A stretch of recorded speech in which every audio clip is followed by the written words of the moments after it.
کرام السلام علیکم ورحمۃ اللہ وبرکاتہ۔ الحمدللہ نحمدہ صلی علی رسولہ الکریم، اما بعد فاعوذ باللہ من الشیطان الرجیم، بسم اللہ الرحمن الرحیم۔ وما آتاکم الرسول فخذوہ وما نہاکم عنہ فانتہوا، صدق اللہ العظیم۔ بادِ توحید کے مدوالوں، شمع رسالت کے پروانوں، غوث و خواجہ کے دیوانوں، اولیاء کرام کے جانثاروں، آئیے ہم اور آپ سب سے پہلے آقائے نامدار، مدینے تاجدار، سرور کائنات، دونوں عالم کے مالک و مختار کی بارگاہ بےکس پناہ میں جھوم جھوم کر درود پاک پڑھیں بآواز بلند، اللہم صلی علی سیدنا شفیعنا مولانا محمد بارک سید صلاۃ والسلام علی رسول اللہ، صلاۃ والسلام علی حبیب اللہ صلی اللہ تعالی علیہ وسلم۔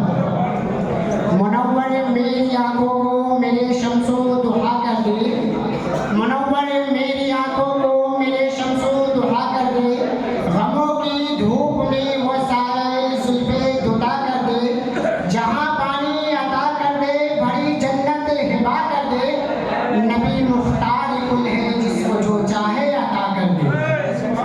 عزیزان ملت اسلامیہ، آج میں جس آیت کریمہ کی تلاوت کرنے کا شرف حاصل کیا، جس آیت کریمہ کو اپنا عنوان سخن بنایا، اسی آیت کریمہ میں رب العزت اپنے حبیب صلی اللہ علیہ وسلم کے اختیارات و تصرفات کا ذکر فرماتا ہے۔ ارشاد خداوندی ہے، وَمَا آتَاكُمُ الرَّسُولُ فَخُذُوهُ وَمَا نَهَاكُمْ عَنْهُ فَانتَهُوا، یعنی جو کچھ تمہیں رسول عطا کرے اسے لے لو، اور جسے منع کرے اس سے باز رہو۔ حضرات گرامی، اس آیت کریمہ سے میرے مصطفیٰ صلی اللہ علیہ وسلم کا اختیار ثابت ہوتا ہے۔ اب یہ اختیارات مصطفیٰ ایک ایسا مسئلہ ہے جس پر سلف سے لے کر خلق تک، صحابہ سے لے کر ائمہ مجتہدین تک سب کا اتفاق ہے، اور سبھی مانتے آئے ہیں کہ نبی کریم صلی اللہ علیہ وسلم کو اللہ رب العزت نے بے پناہ اختیار عطا فرمایا ہے، اور ہزارہ حدیث کریمہ سے بھی آقا صلی اللہ علیہ وسلم کے اختیار کا ثبوت ملتا ہے۔ ایک مرتبہ کا واقعہ ہے، صحابہ کرام حضور صلی اللہ علیہ وسلم کے خدمت میں بیٹھے ہوئے تھے، ایک شخص آیا اور کہنے لگا، حلقت یا رسول اللہ، میں برباد ہو گیا اے اللہ کے رسول۔ حضور نے فرمایا، بتاؤ کیا ہوا؟ اس شخص نے کہا، میں روزے کی حالت میں اپنی بیوی سے جمع کر بیٹھا ہوں۔ تو آقا صلی اللہ علیہ وسلم نے فرمایا، تمہارے پاس کوئی ایسا غلام ہے جسے تم آزاد کر سکو؟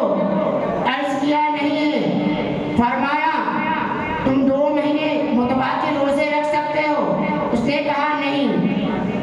پھر حضور نے فرمایا، 60 مسکینوں کو کھانا کھلا سکتے ہو؟ اس نے عرض کیا، نہیں۔ پھر تھوڑی دیر تک آپ توقف فرمائے۔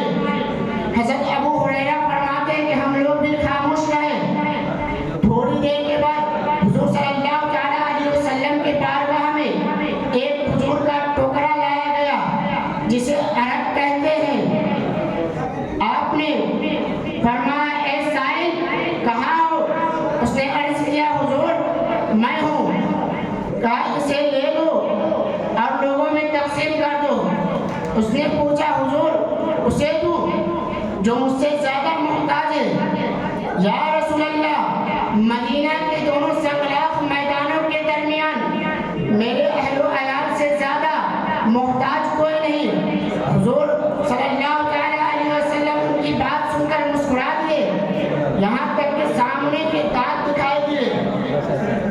آقا صلی اللہ علیہ وسلم نے فرمایا، اسے لے جاؤ اور اپنے گھر والوں کو کھلا دو۔ حضرات گرامی، یہ مسئلہ لوگوں پر اظہر من الشمس ہے۔ اگر کوئی شخص روزے کی حالت میں اپنی بیوی سے مجامعت کر لے تو اس کا روزہ فاسد ہو جائے گا، کیونکہ روزہ نام ہے صبح صادق سے لے کر غروب آفتاب تک کھانے پینے اور جمع سے باز رہنے کا، کھانے پینے اور جمع سے باز رہنے کا۔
اس سے پتہ چلا کہ نبی کریم صلی اللہ علیہ وسلم کو نبی کریم صلی اللہ